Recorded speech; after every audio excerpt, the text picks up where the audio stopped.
okay? But basically all spiking is just stepping in like that, going up a little bit at a time. So make sure everything's connected together. Yeah. So a lot of people, a lot of climbers, and not a lot, I don't mean to generalize them all, but some people don't visually check their gear. So you can hear this snap right here and you're thinking that you're connected, but guess what? You could be on a belt loop or something or not in the right thing. So it's always good anytime you disconnect, reconnect, or connect to the tree, always visually check everything. I got a stopper knot in here so I won't slide too far, okay?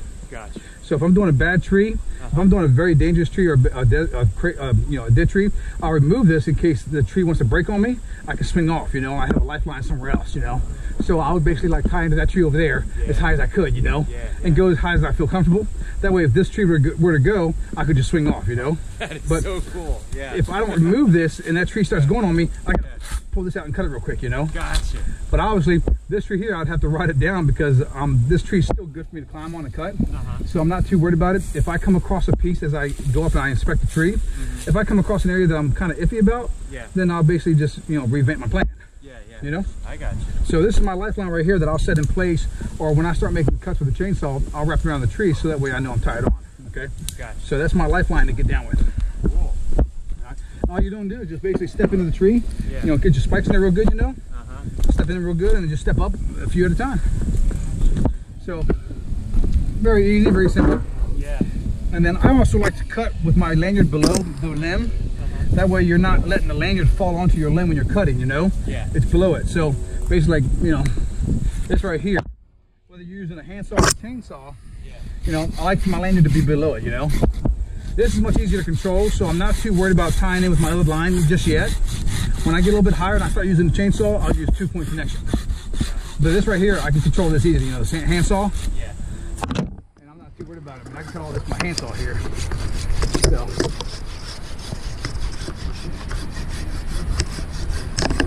Now, if you ain't got nothing too big to cut, the handsaw is all you really need. You know, I wouldn't go much, you know, bigger than this right here because it takes some time. Yeah. But you want to get everything off that could poke you, because this could impale you if you swung into it, you know. Smart.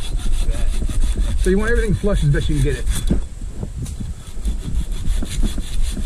And you see my lanyard is way below my saw here.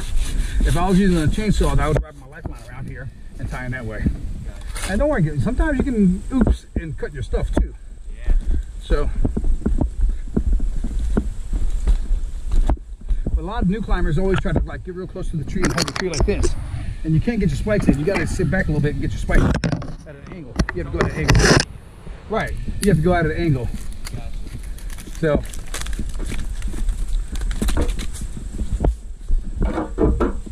now, if I were to use my chainsaw, which I'm going to use just to make the cuts faster, I would tie this around the tree, you know, throw it up there wherever I can, or just tie it around like so. Now, if I were to cut my lanyard, I'm tied to the tree, I can't go too far, you know? So now I'll use the chainsaw. So now I'll cut the chainsaw and cut real quick and get this out of here. Put your one shot here, and then we'll get further to the top. You can take some more pictures if you like.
I'm gonna pop this one here, then we'll get the top, okay?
Little more.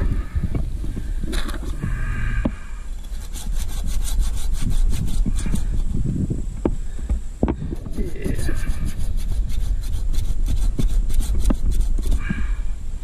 Let's try that.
you going, Dad?